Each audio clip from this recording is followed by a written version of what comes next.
The Project. Kuwait. Learn. Live. So today we're joined by... So we were joined by Dane Lynch today, so one of the coaches here in Kuwait, and he talks to us a little bit about gymnastics as a foundation of general people's movement, so everyone from adults all the way down to kids. We do talk a little bit about getting kids into sport, how they can, from an early age, and kind of when's the best time to get them to start doing strength training, gymnastics training, just how to move them forward in their athletic potential. I thought the best part was going over movement patterns and how everyone's physiologically different. Like he described on the show that we all have different bones, joints, sockets, and we're not all one size fits all, and trainers need to accommodate a person's build.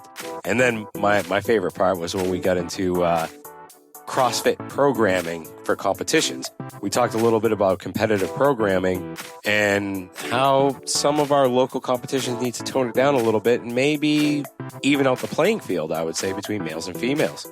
Yeah, for sure. So there's a little bit of opinion from all sides on how best to kind of go forward with programming and obviously the way that we see programming in competitions and whether it's really all that inclusive for everybody. So yeah, it's an interesting one. And should prize money be talked about beforehand? Very true. We will leave it up to you guys to decide. So enjoy, guys, and definitely leave some feedback for us after the episode. All this and more in today's episode. Hey, everybody. Welcome to the show. We are joined by Coach Dane. What's up? What's up, buddy? What's up? Hey. So we friend and yours, Dane Lynch. Yeah, right? a lot of testosterone in this room today. Oh, thank you. We got the young gun in here. So, dude, talk a little bit about yourself. Like, what's your background, man? Well, I started off playing rugby. Got into fitness really young. Obviously, my parents were big fitness enthusiasts, so they got me and my sister into rugby, hockey, swimming, any sport you could really get us into. I suppose I was super hyperactive, so there's anything to calm me down, really. And then, I came out to Kuwait when I was 10 years old. Started playing a little bit of rugby out here. Went over to South Africa again. Played rugby there for a little bit longer. Did tons of strength and conditioning stuff. And then someone mentioned CrossFit to me. I was like, oh, yeah, I've been doing this for like 15 years already. Like, I know how to do this. And I didn't. So it was basically from like kind of doing like a lot of like the rugby preseason, fitness training. And I was just like, but it was all broken up for rugby. Like you'd do your strength and conditioning in the morning, you'd do your metcon work in the afternoon, you do your running stuff. If you're a little bit overweight or underweight for your position, you go do your specific training. Fat Club. Yeah, Fat Club. basically called Fat Club. It was called Fat Club. And we did that. You didn't even have to be fat to be in Fat Club. That was an annoying thing. If you didn't meet the percentages for your position, then you had to wake up early in the morning and do your cardio to get your weight down. Or your body fat percentage down just to be in your position. So coaches were firm believers in, like, they wanted faster players, stronger players. They didn't want anyone with excess fat in you because it just mean more weight to carry around. I mean, they prefer having muscle. So I was like, oh, man. I was skinny. And then, I came to Kuwait. I got injured and I came back here to do a little surgery on my groin and slowly get back into things. And that's where I started looking at personal training as a career and did an online personal training degree. Started working in... I was at C Club, and that's where I started making. That was the first job I had, working there at a gym.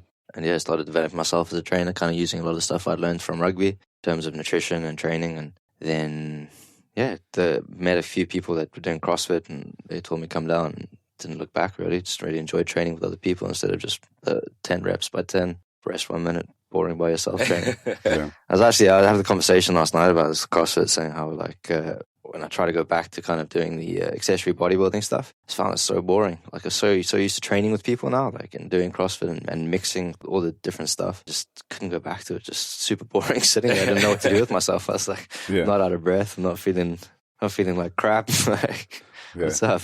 Not having to like constantly push yourself through like a high heart rate, and you're kind of like, okay, like, am I even working out here? Yeah, there's just a different mentality to the training.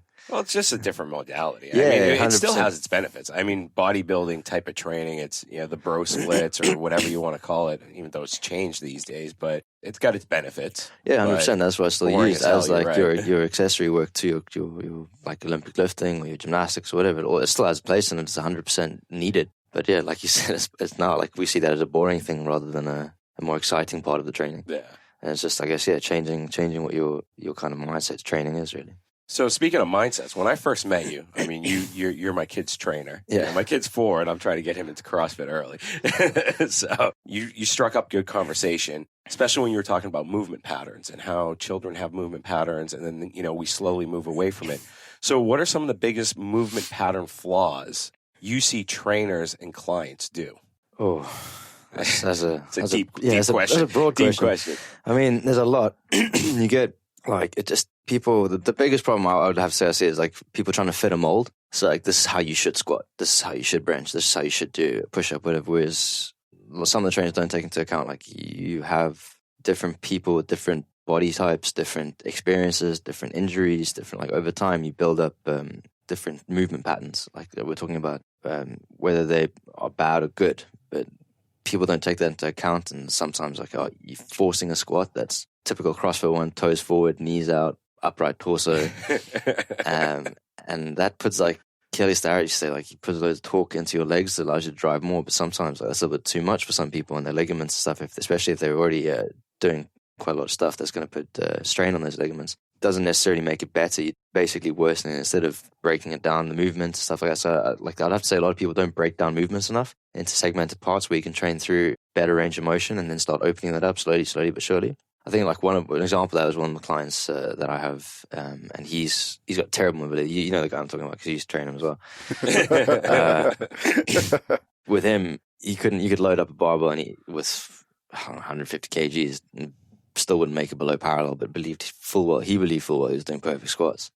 And then breaking it down to like box squats and then taking it lower and lower and adding weight and eventually seeing how he's opened up and found new stance, like changing his stance completely, changing his breathing, changing his setup to the bar, and all of a sudden like now he's doing like Olympic lifting, like it's amazing, like squats kind of thing. And it's just again finding people's patterns that they move in and then kind of what's best for them in terms of their own biology. So again, people have different hip sockets. But like you talked about that once with me, and that was my next question. I was going to ask you. So yeah. Again, that's what I was saying. Different body types. People have deeper hip sockets, shallow hip sockets. Same thing with shoulders, and like people are built differently in terms of muscle, in terms of bone density. So there's many factors you take into account when it comes to movement. You can't just say, okay, well, this is what it should look like, but you don't look like this, so you're doing it wrong. It's like you have to find what kind of position. That's the whole thing. Like the biggest thing that I have is like your feet have to face forward. It's like, everyone comes to me and tells me that, like, oh, but my feet aren't facing forward, so I don't think I'm squatting good. And it's like that's not a massive issue. It's one of the more small issues to focus on. The better one is to focus on what's happening with your hips. Are you squatting pain free?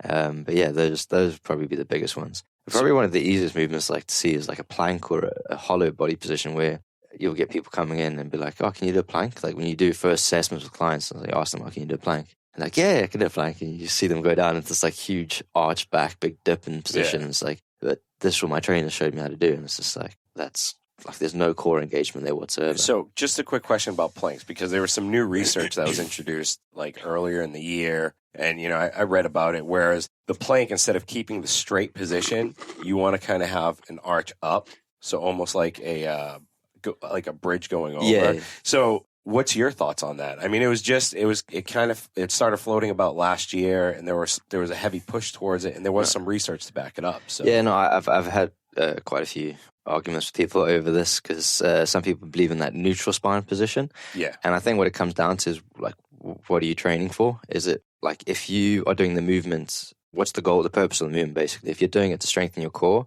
and you don't really have any back issues or anything to worry about, then yeah, I would suggest that one, which is basically full core engagement where you're using pelvic tilt, pulling your ribcage down, engaging the core, and kind of teaching the whole movement, almost like a hollow body position, but done on your elbows. Whereas if it's somebody who needs to learn how to maintain neutral spinal position, then I would suggest not going to that excessive. Being able to do it is definitely beneficial, but the hollow body position upside down. But for spinal health reasons, the same thing as a bird dog. A lot of people do that movement incorrectly as well, which is the whole point of the movement is to maintain what's a neutral spine. So it's neutral to that person. And then being able to maintain that through movement, through your arm and your leg. And I think the plank is basically like the first step to doing a correct bird dog, which is just maintaining that neutral spine where you have some core engagement, some back engagement, something where not predominantly back engagement where your back is doing all the stabilization, or just because the biggest thing was saying that when your spine is in that position and you're not engaging your core, you're just dropping it down, and that causes the discs to start pressing on each other.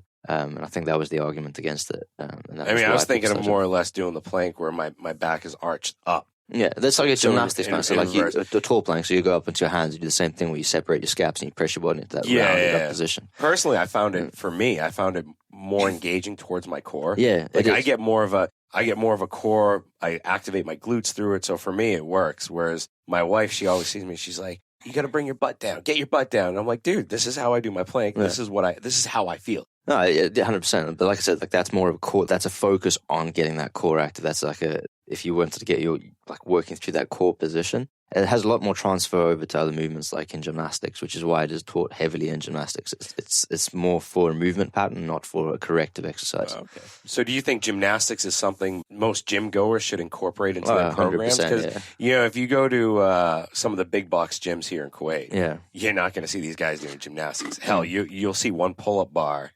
amongst 1,000 different machines. Yeah.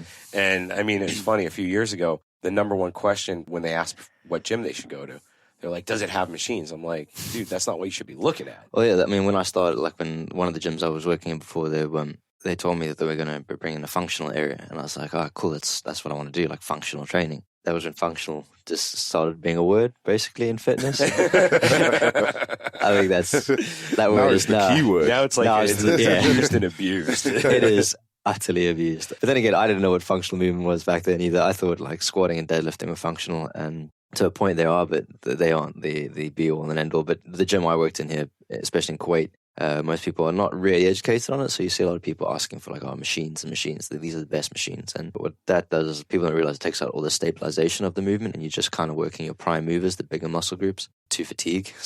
And that's why you need to do 9 machines per exercise. Yeah. It's funny because I was a machine person. I was definitely a machine person when I first got into the gym scene, but we didn't know any better. So I saw a lot of growth, a lot of muscle growth, but I was working my ass off, like chest. It was literally like 8-9 exercises for me. And my biggest bang for my buck would come from dips. You know what I mean? So it's amazing. But then it's like taking someone off the chest press and say, "Okay, cool, on the bench, grab some dumbbells." It's a lot different. Try to hit the same weight. It's not going to happen, and it's probably too dangerous to do that either. Like to tell them to grab the same amount of weight and dumbbells and do that, because again, they're not used to the moving and stabilizing the dumbbells. But in terms of putting gymnastics in, I mean, like there was one pull-up bar in that gym, and it wasn't even a pull-up bar. It was one of those things like it's got cable on the side, and then it's got like that big archway in the middle, and it's got the lat pull bar. Like oh my god! That multi-tip system. And like I remember, like that was when I kind of started getting into CrossFit, and I was like trying to do muscle ups on this thing. And people were just staring at me like, "What's this kid doing?" It's like, I know what I'm doing. In terms of people doing gymnastics, I think a lot of people see gymnastics or they hear the word gymnastics. I think a better way to describe it would be calisthenics, like a mix of calisthenics and gymnastics, because it's just body weight movements. And it doesn't even have to be at a high level. Like, I'm not talking about muscle ups, stuff like that. Like a simple push-up, doing a push-up correctly, doing pull-up, or even a hang. People don't think like hanging is hugely beneficial. Oh my God, yeah. The amounts of, just recently I've been reading studies on people just doing hanging therapy. So there's a doctor in the States who was doing loads of arthroscopic surgeries, so shoulder surgeries. And he I think it was a precursor for the surgery, what he was getting people to do was start hanging from a bar, not full body weight, and like progressing to it. And he found that a lot of people that he was doing that with, they started opening up the range of motion in the shoulder and the arms, like biceps started to release, chest, back and everything. And he found that by doing that, like that relieved tons of the symptoms that these people were having. So it also there's new research that supports that it decompresses the spine once you hanging upside down as well as hanging from your arms. And just I think the study said that you leave the tips of your toes. You don't want to be fully hanging to decompress the spine, but you leave the tips of your toes on the ground. And what it does is it decompresses the spinal cord and opens it up a little bit. So I mean that's I think Eric Lang, Weightlifting 101. Does that with a lot of his athletes. I see that loads on his Instagram. Oh, that's awesome. We got a reference too. Yeah, he puts straps, like they strap up, and he lets them hang from the bars. Funny enough, like I mean, the two main things that they did for recovery post-workout in China was to hang and to use the decompression table. So like the table where you basically hook your feet in, like kind of, and then it turns around and you hang upside down like a bat. So like you're kind of like kind of lying there, just like in midair, like suspended, upside down, and decompresses your spine. You stay there for a couple of minutes. I saw an infomercial on one of those the other day, but it's got like this weird thing to curve your spine. I'm like, these sons of bitches are making money off of this shit now. They're saying hang with, this thing digging in your back, and I'm like, all right, hanging, I can see the benefits from that. But with a thing like going in your back to like give you a hyper arch. I saw one yesterday. It was a head setup, and it had like this whole like brace that came around, and he had a mouth guard put in, and it was like a dude hanging from his doorway, like hanging his whole head, and it was like decompressing the neck and spine and stuff, and I was like, okay. That cannot be safe. What about the guys that do the chin things with weights? Have you seen those? I used to do those. Dude, but that's crazy, man. Well, when we were playing rugby, we had to like strengthen the neck, and this was one of the things. We had to increase our strength and our mobility. So like you'd get all the guys would be on the end of the benches with towels on their head, putting like 40, 50 kgs. And like just nodding yes and nodding backwards and side to side. But why not just do shrugs? I mean, shrugs, that was part of it. But if you build up the stabilization in your traps, that's what boxers do at least. A lot of boxers. We did tons of shrugs. I've seen Anthony Joshua doing some suspended neck activation. Yeah. Just for all the listeners, don't do this shit at home. It's Anthony Joshua, literally one of the And when we did this was done in front of like strength and conditioning coaches. It wasn't just guys like throwing weight on the hip like, they were actually coaches there.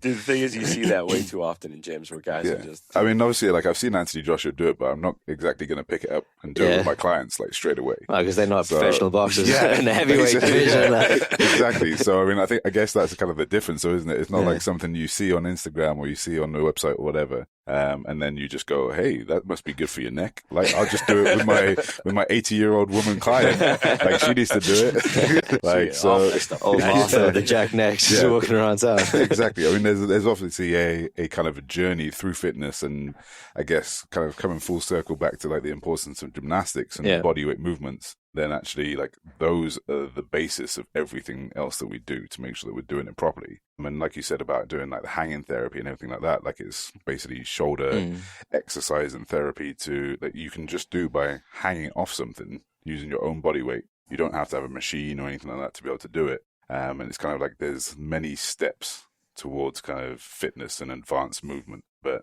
using your body and being able to coordinate that is like pretty much the first one. No, 100%. Yeah.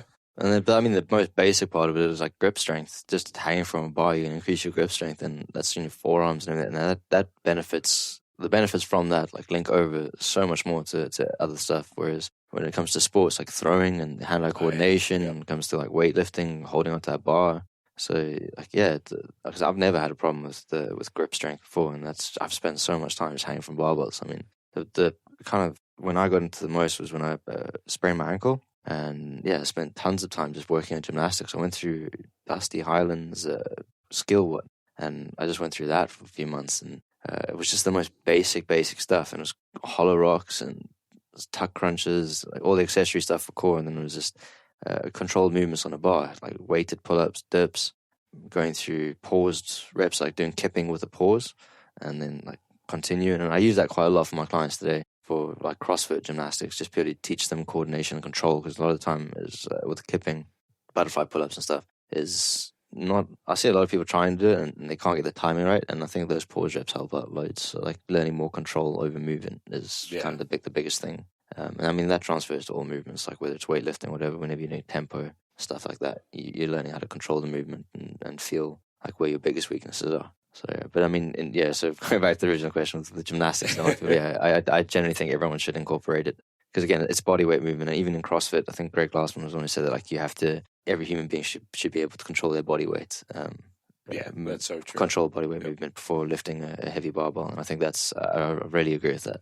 When I was coaching baseball, kids would be like, "Coach, what weightlifting can I do?" And I'm like, "Look, learn how to control your body. Do push-ups first. Do these normal movements. Once you progress, then you can start adding load. Yeah. But first, learn how to move your body." And that goes into my next question with kids. So, I mean, dude, you coach my kid, and you're phenomenal. You're one of the best coaches that I've seen with a child. And it all started when we first walked in, and you got down to DJ's level. You looked him in the eye. You treat him with respect. You don't treat him like other coaches where you're a kid. You're just going to do you find different ways to work with children. So where does that passion come from, and how did it come about? Because I think a lot of people can learn from that.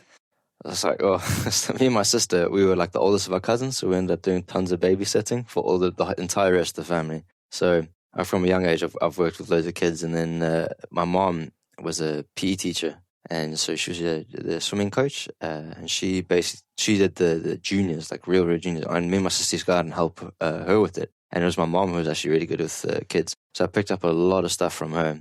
And then playing rugby as well, we would do coaching programs. We would go coach the younger teams. So spending loads of time with kids there as well, like teaching them skills and stuff. And then coming to Kuwait, coaching the rugby team here as well, again, for the juniors. And so you just get, over years, just building up experience with it. And I worked in a school. I was a teaching assistant for KG at the time, and year one. And also, like, I worked with a kid who had cerebral palsy, and I was his personal assistant. So I got to spend time with him, and then spend time, when I wasn't spending time with him, I was helping the teachers out with it, and that was like year 5, year 6, with splitting their class loads and stuff, so helping kids out.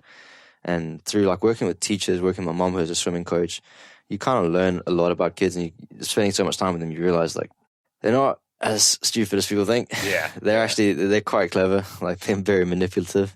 Yep. But like, like you said, if you can get down to their level and you kind of treat them like you're not looking down, and that was the biggest thing my mom kind of taught me. It was like, just talk to them like a normal person. They're more likely to respond to you if they kind of understand why they're doing something. So that was the biggest thing. And then you kind of realize from your own experiences, I'm sure you two have had your own experiences as kids, like when you did sports or whatever, or even like anything, doesn't have to be sports. Like, for me, it was math. I hated math. It was never made fun or interesting. It was just kind of forced down your throat. And still today, I'm terrible in math, just because like I never had any interest in learning it. And like, I used to get physically sick in class because the teachers, like the amount of stress and stuff I had from it, and they'd try to force it on you again and again and again, just because you weren't getting it. Whereas in sports with kids, I found it was like the things I enjoyed the most were playing sports, just because it was fun and nothing was kind of forced on you. You just kind of run around, play a game. Yeah, you enjoyed it. And still today, like, kids will go after school and play football or play rugby or play whatever, because it's a fun thing to do. You want to do it. And the more you want to do something, the more you pick it up. So like, in terms of training kids, that's sort of the philosophy I stay around, which is kind of letting the kid do what they want to do, but showing them the right way. Yeah. Because going back to movement patterns, kids haven't really built up that many muscle imbalances at like a young age. Yeah. And from courses that I've done in the past, like an endurance course, stuff like that, and watching kids running and weightlifting and squatting and stuff, you see the younger kids generally do it with perfect technique. And because they haven't learned the wrong way to do it, they haven't started sitting, they haven't started wearing high heels, and these, like, all these little things like play big roles in it. Yeah. But they also haven't had any injuries. They haven't had exposure to different movement things, or to load even. So haven't been sitting behind a desk for like 20 years. So I think that, yeah. So I mean, they generally do things correctly the first time, and so it's just kind of reinforcing what they already know how to do, but then adding challenges to it. Like, the biggest thing is for kids with strengthening is strongman training. That's kind of like, when I say strongman, I don't mean like loading them up with a huge. I like the movement because patterns. of my Instagram. Do you know how much shit I got because they saw DJ walking with 2 5-pound dumbbells? Oh man, that drives me crazy. I don't know if you guys saw this on my Instagram, but I just started posting study after study, saying that there's absolutely nothing wrong with it. I think it was an old wives' tale that came out, like saying there was theory based behind it, was that lifting weights promotes testosterone. It's having a high level of testosterone, then set your growth plates, which is why it said like it was going to stunt your growth. But that was all theorized. But they also said damage your growth plates. That's what a lot of pediatricians used to say. And people don't understand. If you damage your growth plates, you're getting hurt. Yeah. Like, you're going to be in a severe amount of pain. But a lot of this was just theorized. There was no studies done into it at the time. And this was all like done back, like, the sports science in the last 5 years is like huge leaps, huge. Yeah, back then there wasn't as much detail and data we have today. And so a lot of the stuff was just people saying what they believed or what they thought was true. And it's now coming out that it's not true. And you don't even need science to kind of to believe that. Just think about like your everyday kid. Maybe not so much in Kuwait, or even a little bit in Kuwait, but more so in like America or in places where you have outdoor. Like, I mean, growing up in South Africa, going to farms and stuff like that, you would help your dad chop wood. Then you would carry, like, you put your arms out, your dad would load up as many logs as you can. It was a fun game. Like, okay, how much wood can you carry inside the fireplace? And like, load up all these logs on your hand. And you're carrying like 10 kgs worth of logs in a Zercher squat, like in a Zercher carry, and putting that inside, and then like running around, moving such a logs. Forgotten movement too. Yeah, it's like such a forgotten movement at a gym. But yeah, sorry. No, it's like, I mean, the kids like pick up logs, they carry backpacks, they jumping from jungle gyms and stuff. They're doing monkey bars, doing basic gymnastics. If you break down the movements, like, these kids are doing like all the movements that we're doing now as adult, and a lot of the time they're doing it under load, like, and people don't see that. They just see, oh, this is the kid having fun. And it's like, but the kid is still working out. They're still carrying stuff. I mean, when my dad's car broke down, we get behind the car and we'll all try to push the car. That's that's a sled push right there. Yeah. And we couldn't push the car. It was heavy, but it didn't stop us from trying. I mean, like, all of us putting Still 100%. maximally. Yeah, exactly. Working maximally to push this car at a very, very young age. And it's not damaging, it's promoting to the kid's health. Because again, you go into the argument of like sedentary lifestyle for kids, especially in Kuwait, where we have a huge obesity problem. It's horrible now. I think that's twofold, like people not being educated on nutrition, and then just the kind of, we're in that technology lifestyle. All the kids were given iPads and phones, and there's not so much outdoor activity to do.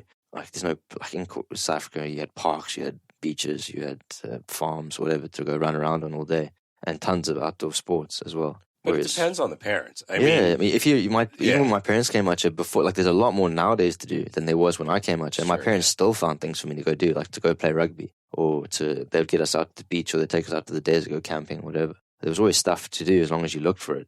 But yeah, it is down to the parents to kind of educate the kids on nutrition and how to eat properly, and not just ordering Burger King. Yeah, I know, right? I think that's a bigger part. Yeah, like Taliban carriage, like it's made it so easy. I had this conversation with one of my clients the other day. I realized, like, it kind of seems so ancient, but when you used to actually call up the actual restaurant that you wanted to order from, 2465050 Pizza Hut delivery ready to go. I still remember it. I still remember that crap.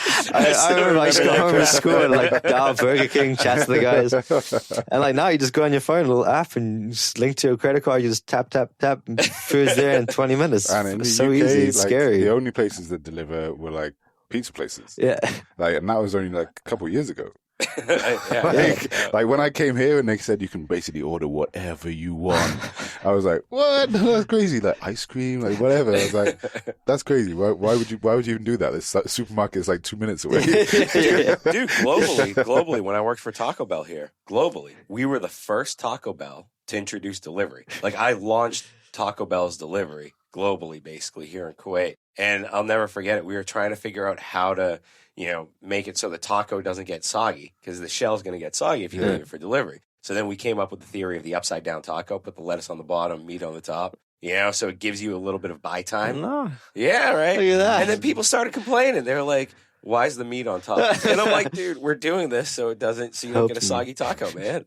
No one wants a soggy taco. I know. And then they tried introducing, okay, we'll just give you all of the, like, we'll give you the meat separate, this separate. I was like, dude, they're ordering delivery because they don't feel like doing this shit at home.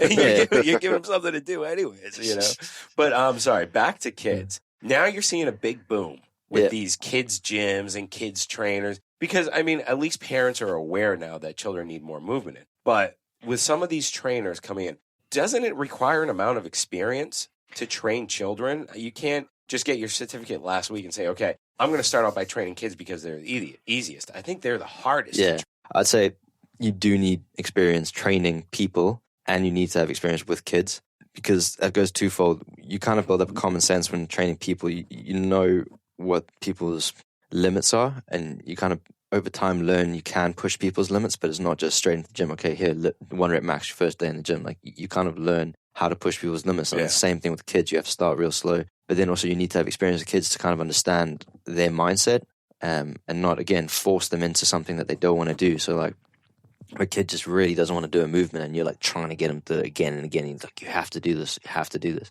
It's just they don't want. Like you're just trying to push the same thing, and again, it turns them off from that, and they don't want to do it anymore. And like a lot of people kind of lose interest in sports or lose interest in hobbies because they've been forced into it and made to do it. And like I've got a friend who she used to do figure skating, and again she used to have to do tons of stuff for like are we talking about Tyler? Yeah.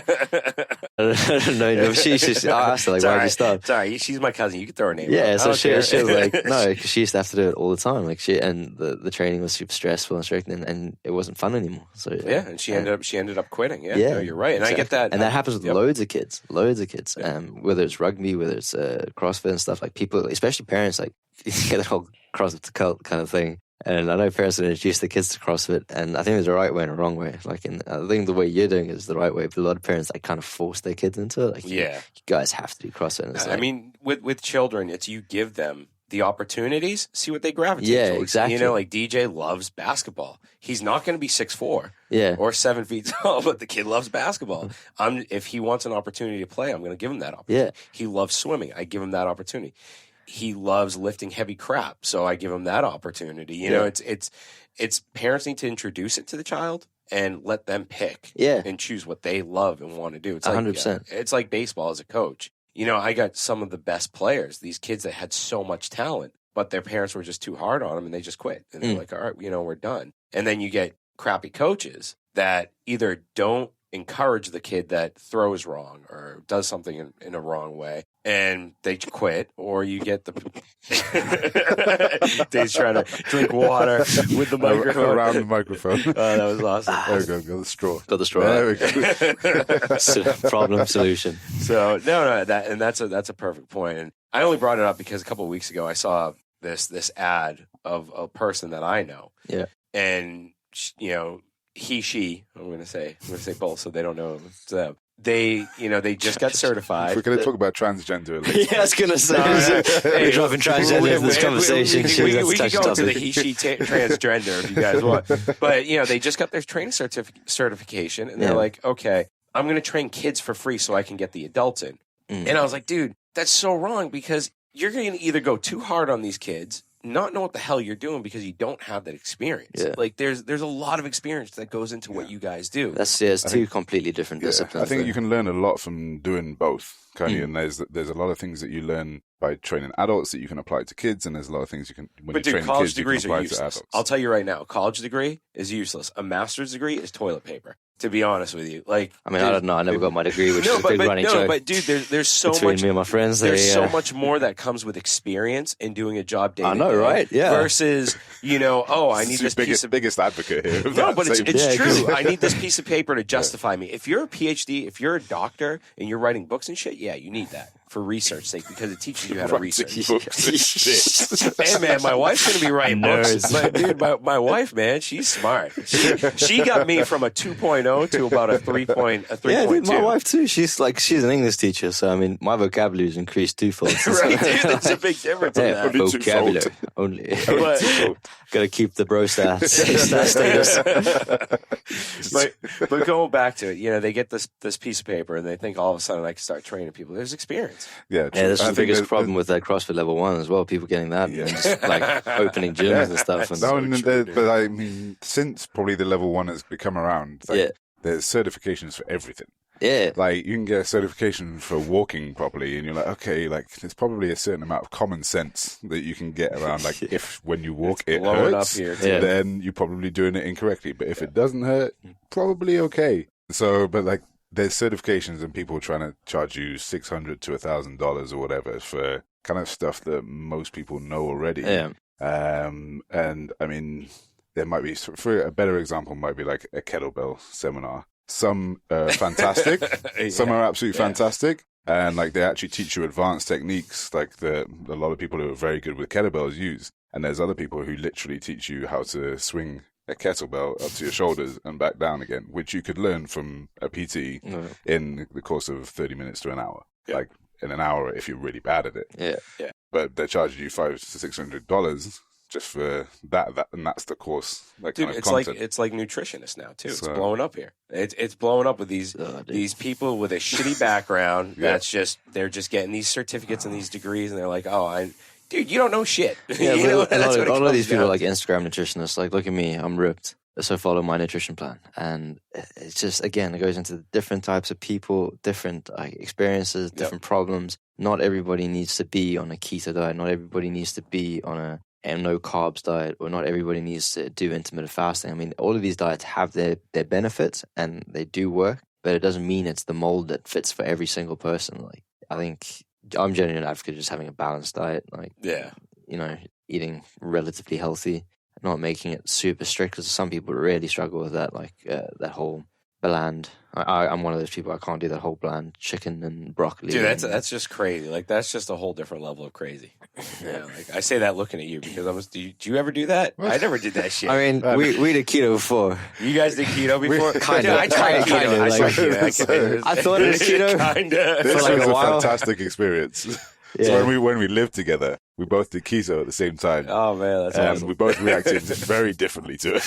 So it benefited you because I remember you talking about it on the show, and I'm assuming you probably got the keto flu and all the shitty side effects too. Yeah, or is it more like the Atkins where you just got diarrhea for a week? I didn't really research the keto thing properly, so I was just eating what he was eating, and then eating more on top of that. So I was like, one thing I really love is a bowl of cereal. That's my go-to treat. So I'd be eating keto all day. And then this was day one of keto. Okay. In the evening, I got home and I was like, I've eaten only healthy food today. So only vegetables and lean meats. I hadn't any carbohydrates. And I was like, all right, cool. I'm going to have a bowl of cereal. Sat down at a bowl of cereal. He walks in and he's like, what are you doing? I was like, what are you doing, man? We had a deal. I was like, yeah, but I'm still eating keto. It's like, that's the 80-20 principle right there. That is amazing. Yeah, so apparently you can't do keto for some part of the days and not other parts of the days. So I was like, all right, cool. Well, the whole thing is you want to get your body into ketosis. Yeah. A lot of guys now in the States carry these little P tabs. You piss on it. There was so many things. There's another thing, I think you, a little pipe thing you breathe into and it tells you. There's so much shit out there. It's all marketing ploys. Yeah. It's all marketing bullshit. Majority of it is marketing crap. Let's be honest. They're just trying to sell you something. If you want to find out if you're in ketosis or not, just smell do your it. breath. See how you feel. Yeah. Your breath stinks. Just see how you feel, dude. Just see how you feel. And I think that's the best part is you see what your body wants and what works with your body. Yeah. That's it. Speaking of bodies, let's take a little shift here. Let's get into a little CrossFit right now. Oh, wow. We got the Flair Fitness Festival coming up next week. We've discussed some of the WODs or some of the workouts that are involved. We can discuss real quick workout one. Since I got you and Liam here and I'm participating in it, and I'm just dude, this is not for me. I'm looking at it, I'm like, shit, this level's beyond what I expected for Flair Fitness. I thought it would be at more of a intermediate level. Yeah. But when you have the burpee box jump overs, which I can't even do. I can't even jump over. That's WOD 2, no? Isn't the first WOD 90? Oh, no, it's something like that. Max LSIT hold? Max LSIT hold. I like that. I like that too. From a gymnastics, I like that. No, that I don't have a problem with. Yeah. That is something you should be able to do. Second thing was the burpee box jump over. The second thing I've got with just no here. hands. Do you want me to read it out real quick? Yeah, go ahead. So we go 5 rounds for time. So this is for the individuals. So 5 rounds for time. 7 burpee box jump overs at 20 inch, and then 14 toes to bar, 14 kettlebell snatch at 20 kilos. And a 10-minute time cap. Yeah.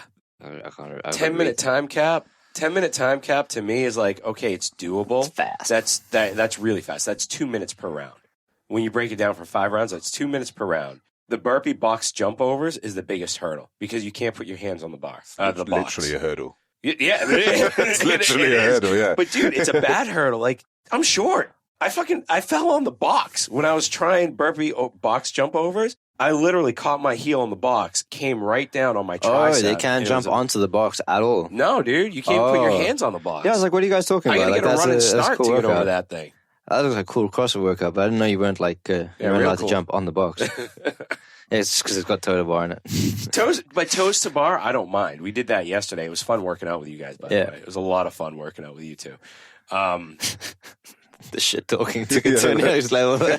Man, you guys need to learn how to keep up. Heart you rate. need to learn how to keep up with There's me. high heart rate shit talking going on. That was at one point. You gonna run? That was at one point he got off the treadmill. He was putting on his wrist straps. I'm like, dude, what are you doing? He's like, I'm just. I gotta get ready. I gotta get ready for this. I was like, no. But when you look at these workouts, there's that workout. There's the second workout, which is grip and rip, and then quick and slick. Yeah. Grip and rip is. I think grip and rip's going to be the one that they chose for the Flair Fitness thing. But here's the thing: even with the first workout, a 10-minute time cap, that's doable. I don't see myself finishing it. I honestly, unless I burn through the kettlebell snatch, which I'm good at, and I've been training with a higher weight level, so that should be easy. But I mean, the burpee box jumps, I'm screwed. Yeah, man, I see what you're trying to do, with the competition kind of point of view. It's fun movements to watch, and they're quick, so it's more for the crowd participation as well. So people are more interested in the workouts. But yeah, for the level of athletes, I mean, I think a lot of people will struggle with it, but there will be that bunch on top will manage to make it. I think that I really like the look of the workout. Yeah. I'm not sure. Again, we don't know for sure the standards. Yeah. And we don't know for sure whether I'm going to try there and will cheat. be. I'm going to try and get away with as much shit as possible. I'll tell you right now. CrossFit. CrossFit. I'm going to try and cheat, get away with as much shit as possible, and that's Give the about judge it. 10 KD. Let's talk about the one that was voted on, and we'll go through each one of them. We'll go through the student comp, grip and rip, 10-minute time cap, 8 squat cleans at 75 and 55 pounds, 15 pull-ups, 8 squat cleans, 95 pounds, 65 pounds, 12 chest to bar, 8 squat cleans, 115, 85 pounds, 9 bar muscle ups, 8 squat cleans, 135, 95 pounds, and then 6 ring muscle ups, and then ending it with 8 squat cleans, 155 to 105 pounds. So that's the split of that workout. Now, for the students, I think that's up to 21. I think that is a little bit too complicated, but for those elite students, I know one of them going into it, one of the Marafi boys. They're 2 brothers, and these kids, they've just learned it all in the last year. And they can do ring muscle ups. And they're like, we want ring muscle ups because not a lot of kids can do them. So that to me is like, they're setting the skill level. And Liam touched on this. He was like, all right, you guys, you want to separate the skill levels, which I get. You do want to do that. But there's a point of it being fun for the athletes and then just fun for the crowds. And some guy just looking at the rings like, shit, I can't do this. And standing there for 10 minutes. So It's definitely a tough balance. Like we kind of we see it all the time. We could be super critical about probably every CrossFit competitions program that there ever has been. Yeah. But I think the most important thing, and probably like a lot of feedback that I've had from competitions over the last like kind of 1 to 2 years, is that like the amount of crowd participation can go up and down, but the people who are always going to be there is the athletes. And so realistically, those are the most important people who are coming to the competition. Yeah. 90% of people coming to any competition, apart from like the elite kind of levels, are kind of there just because it's fun. And so like the priority really should be that it's fun for most of the athletes. Yeah. If there's a kind of situation where like athletes are sat there at the beginning of a workout, not being able to do a skill, kind of maybe like a little bit embarrassed, maybe like trying to laugh it off, kind of, or they've traveled for a 2-day competition and like they're sat there not being able to do a workout, they spent a lot of money to get there, then like it's not ideal from kind of that athlete's point of view. Yeah. And so I'd say that's kind of the most important thing. Like when we kind of see the like bar muscle ups and ring muscle ups and like that towards the end of the workout, like it's not so bad. Like we know that there's going to be a differentiation of skill towards the end of the workout. Right. But I just know that kind of previously we've seen like handstand walks coming up early in workouts. And you saw guys falling all over the place in the Battle of the East. Yeah, like it sucked. It sucked for some of those teams. Yeah, so I mean, it's fantastic for those guys who can do handstand walks and it's no problem for them. But then, like for the guys who couldn't, like they're literally stood there, standing on the floor, waiting for everyone else to finish, knowing full well that they can't do anything. Yeah. And like it's like 10 to 15 minutes of practice for them. Yeah. Which is great, but you don't like. How often do you really want to practice in front of 300 other people, like watching you? Yeah.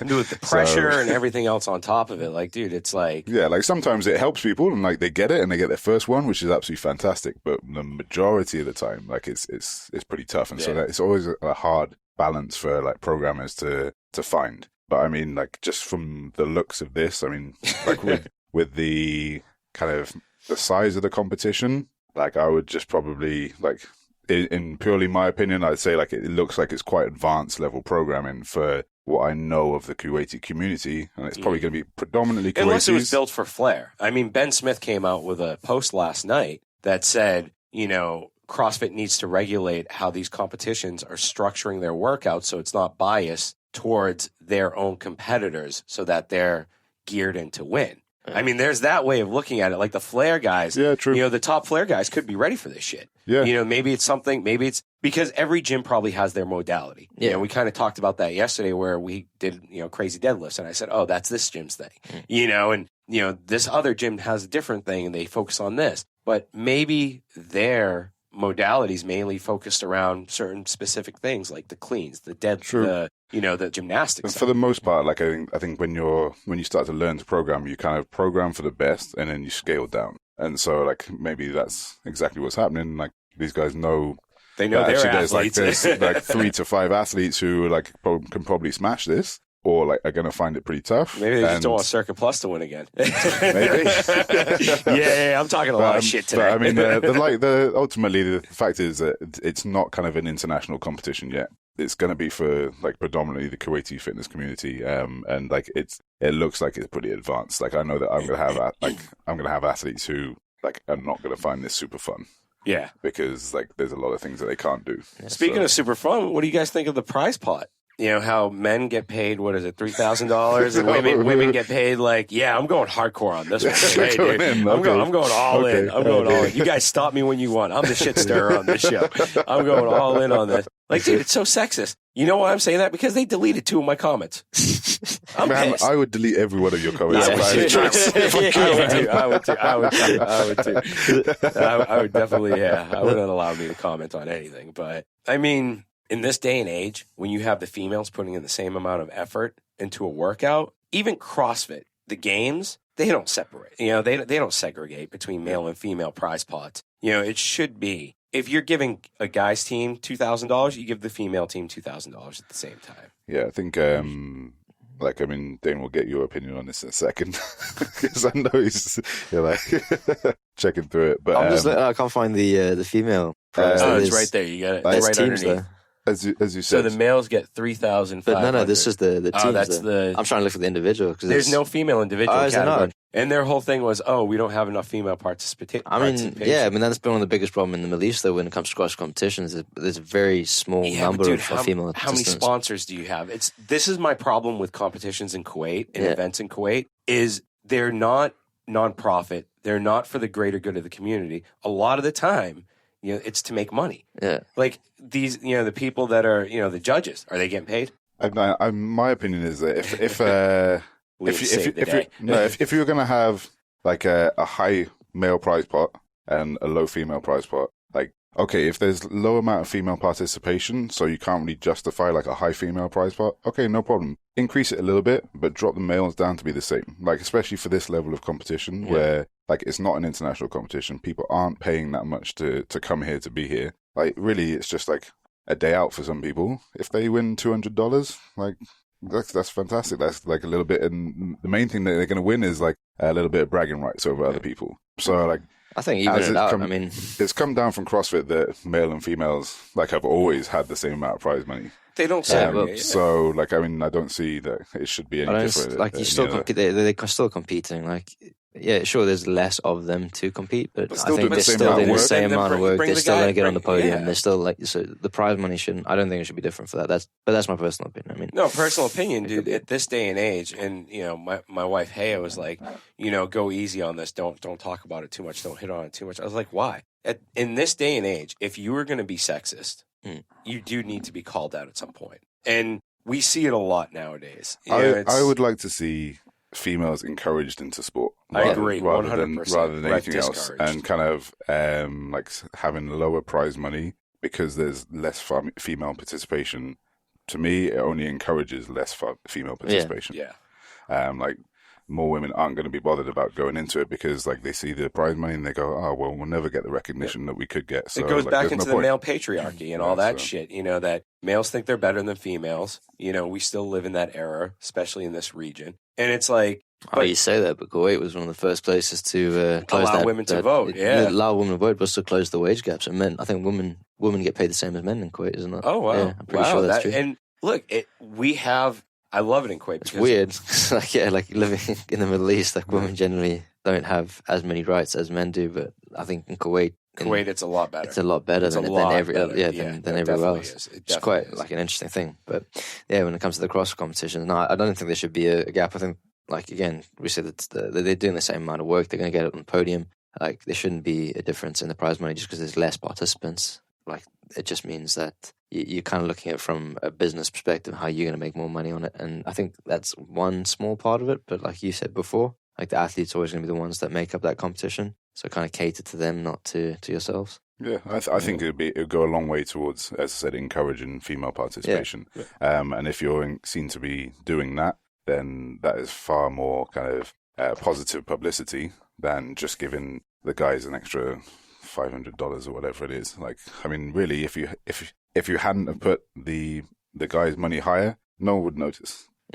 Like, so, like, if they got a little bit less, everyone would be like, cool, okay, well, I'm still going to compete. I'm still going to try and win. Like, it's bragging rights over other people. Like, I'm going to try and beat my best friend or something like that. Yeah. So, yeah, I think the important thing, though, is encouraging female participation, I think. And unfortunately for me, it doesn't really do that. And probably coming from a gym that is very well known for having, like, a strong female following. Yeah. Which is kind of a little bit frustrating. But, hey, that's... if they chalk it up to it being a marketing thing and they didn't have enough females to participate, I'd love to hear the rationale behind it. I'd love to see them come out with a statement or something saying, hey, this is why we did it, and a legit excuse or a legit reason, not, oh, we didn't have enough female participation. In general, usually prize pots are announced before a competition even starts. Like when you're signing up, your prize pots are announced. Here in Kuwait, it's the opposite. It's like, we'll tell you at the end. We'll leave it till the end. So, was the battle, did they announce it later? Did they announce it when you guys signed up? I don't remember. I don't remember either. I'm pretty sure they announced it when... I like how Fitness Championship does it. They put it up before people sign up, and then they're like, so many money categories to win on that thing. Because that's how you get people to sign up more. It's a marketing thing. Exactly. Like, use your brains. Say we have a $10,000 prize pot, then you're going to get people signing up all over the region, to participate and win $10,000. I think, but going back to the Fitness Championship, the thing that made it more like interesting for me was the fact that, okay, you didn't have to win the competition to get money or to earn a little bit of a prize, like for that bragging rights that you're talking about. Like if you qualified in the top category just for the qualifiers, you'd get a payout and you got there. Then if you got in the top 3 for any of the events, you'd get a payout. And you get a payout, yeah. That was like exciting. Like it kind of makes you feel like that professional athlete if you're winning some money for winning an event. And I think that was like a big drawing fact for the Dubai Fitness Championship. They brought a lot of people in from the States, and a lot of the higher caliber athletes as well. Now, especially they made it one of the qualifying events which is amazing, And I mean, I think we're far away from that because we don't want to pay the money. It comes down to the money of it, and seriously, I definitely invite anyone to give us a reason or give me a reason, because I know Liam doesn't like to stir the pot as much as me. I don't mind letting you do it. I'm sure you don't mind letting me do it. He's probably going to be like, after this episode, let's cut all that out. Do some editing. But no, I mean, I think that's the whole point of this, is to bring up some of these social issues, especially when it comes to sports, because it's so important. And I think it's important to everyone in this room because we look at health and fitness and we look about the competitive side of it also. So, I mean, it would be great to see an event here that was nonprofit. I'd love to see that. Dane, thanks for joining us today, man. It was awesome. We didn't have the transgender conversation. We'll have that later on. All right. Unless you want to talk about that. You can say your 2 cents if you want, man. I think we said that far enough for today. All right. Thanks. Cool. Thanks, man. Thank you. Thanks for listening to this episode. If you enjoyed it, please head over to iTunes to subscribe, rate, and leave a review. You can also find us on Instagram at The Project Kuwait. Thank you, and join us next time.